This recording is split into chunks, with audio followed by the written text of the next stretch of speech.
Здравствуйте, ребята! Сегодня тема нашего занятия – изучение перьев и их строения. То есть мы сегодня будем говорить о птицах. Птицы – это животные с перьями и крыльями. А где же живут птицы? Одни птицы селятся в дуплах, а другие вьют себе гнезда на земле, в ветках деревьев и кустов. Но некоторые птицы живут в кучках камней. Как вы думаете, ребята, как птицы получают свои имена? Правильно, за голос, за свой цвет, за свое поведение. И как же их отличить, знаете? По клюву. Он прямой, удлиненный или заостренный, чтобы удобнее было ловить насекомых. Вы когда-нибудь видели высоко в небе, как птицы, собравшись в стаи, улетают? Нам редко удается увидеть, как они улетают, потому что они летят в основном ночью, так безопаснее. А вы знаете, ребята, что во время перелета многие птицы придерживаются строгого порядка. Причем у разных птиц этот порядок свой. Журавли, гуси, лебеди летят клином. Цапли, аисты, ибисы шеренгой, крылом к крылу. Утки, гаги, чайки, кулики выстраиваются в прямую линию или образуют дугу. Скворцы, дрозды и другие маленькие птицы порядка не любят, летят как попало. А крупные хищные птицы – орлы, ястребы, грифы, соколы – компании вообще не признают, летят в одиночку. Чем же покрыто тело птиц? Конечно же, перьями. Перья помогают сохранять тепло и придают птицам их неповторимую окраску. Птицы часто окрашиваются, то есть чистят перья, втирая в них свой жир. Они также вырывают старые перья там, где растут новые. Перья отличают птиц от всех других существ, живущих на нашей планете. Происходят перья от чешуек, которыми покрыты рептилии. Оперение необходимо птицам для полета, для сохранения тепла, для привлечения противоположного пола.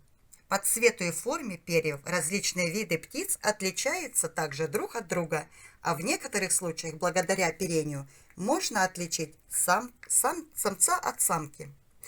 Известно также, что птицы произошли от древних пресмыкающихся, которые жили на деревьях, могли перепрыгивать с ветки на ветку и планировать с дерева на дерево. Одним из кандидатов на звание самой древней птицы, освоившей перемещение при помощи крыльев, был, как вы думаете, ребята? Это был Археоптерикс, что в переводе с латинского означает «древнекрылый». Он обладал одновременно чертами птиц и рептилий. У него были зубы, ребра, пальцы с когтями, длинный хвост и крылья, покрытыми перьями. Летал он еще плохо. Планировал только с дерева на дерево. Размером был примерно с ворону.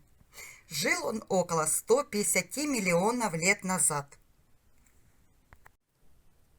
Ребята, я предлагаю вам рассмотреть внешнее строение современной птицы.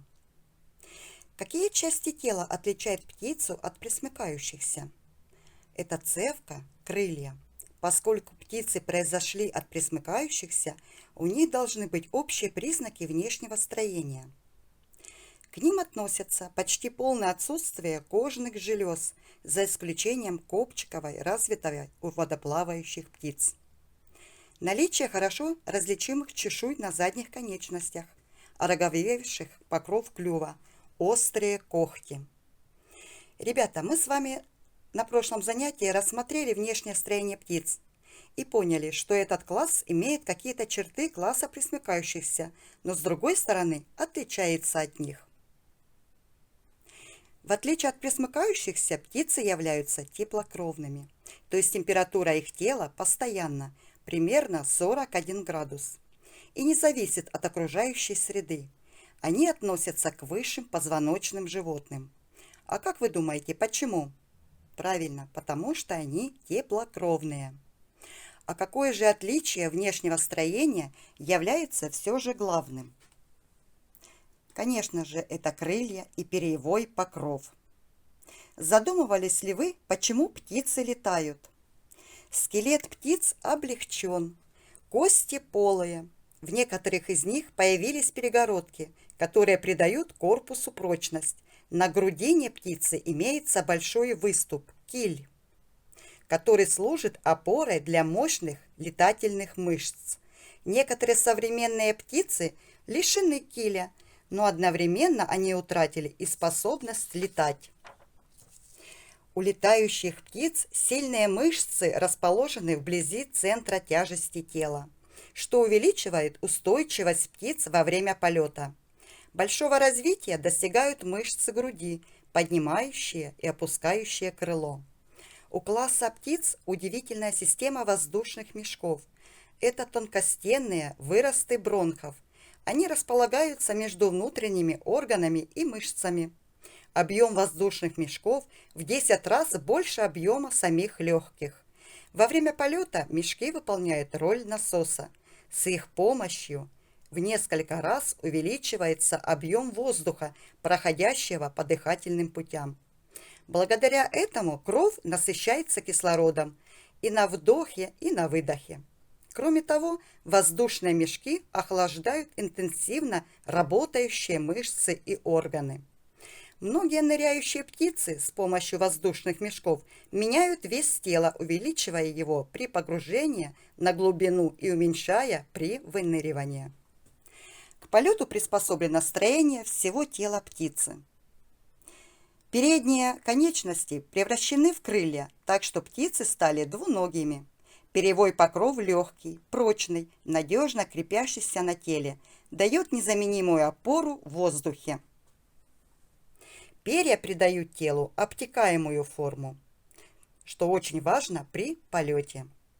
А знаете ли вы, ребята, что перья – это производные кожи птиц?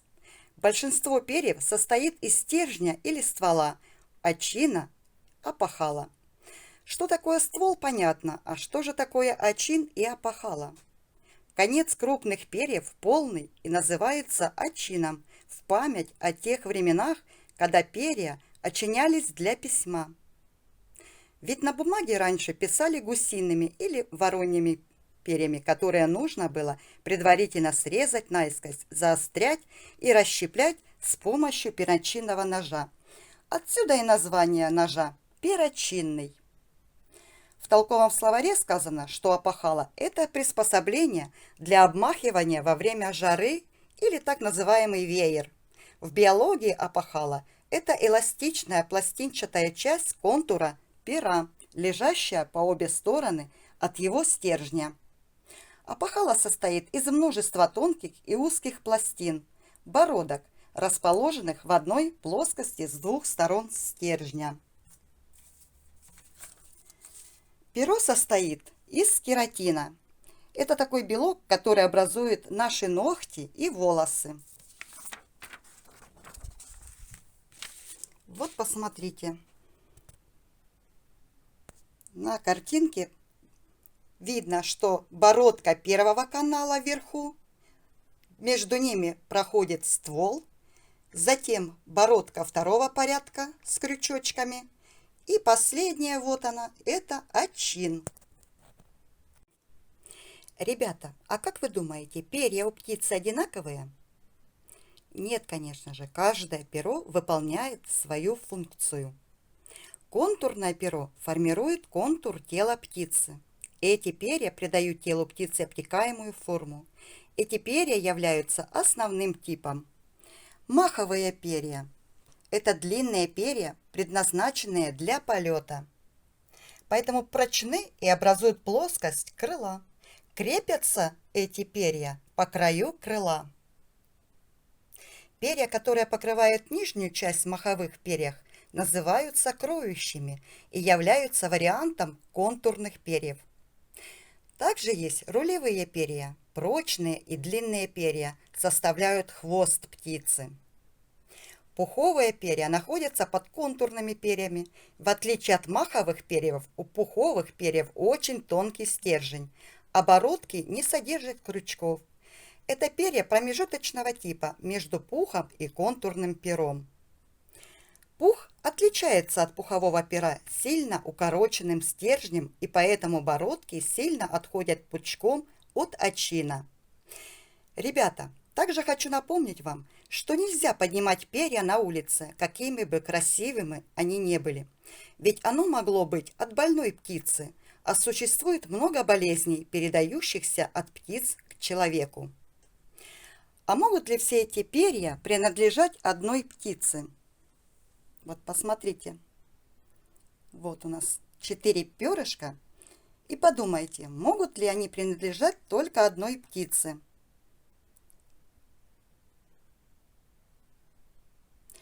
Конечно же нет. И почему же они разные? У каждого пера своя функция. Но все вместе они образуют покров тела птицы,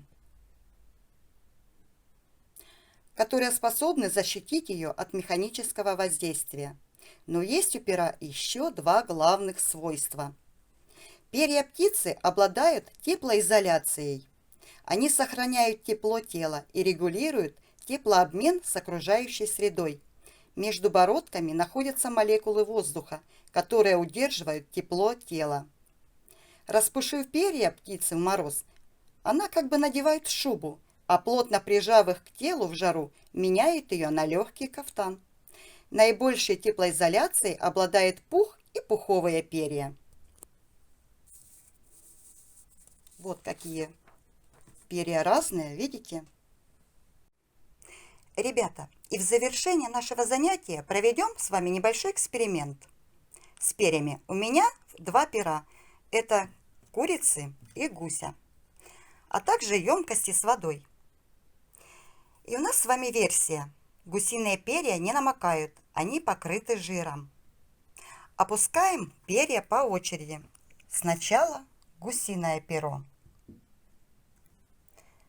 Вынимаем из воды, и что мы видим? Гусиное перо почти сухое, ну или немножко с капельками водички. Они не намокли, потому что они смазаны жиром. И опускаем куриное.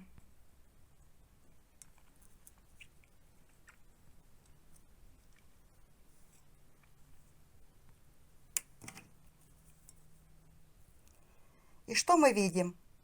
Куриные перья намокли, все слиплись и стали похожи на полоску. Из них течет вода. Не зря говорят, ты как мокрая курица. Каждое живое существо имеет свою среду обитания и приспособлено к ней. Гусь приспособлен жить в воде, а курица на суше. Ребята, наше занятие с вами подошло к концу. Я надеюсь, что оно было для вас интересным и познавательным.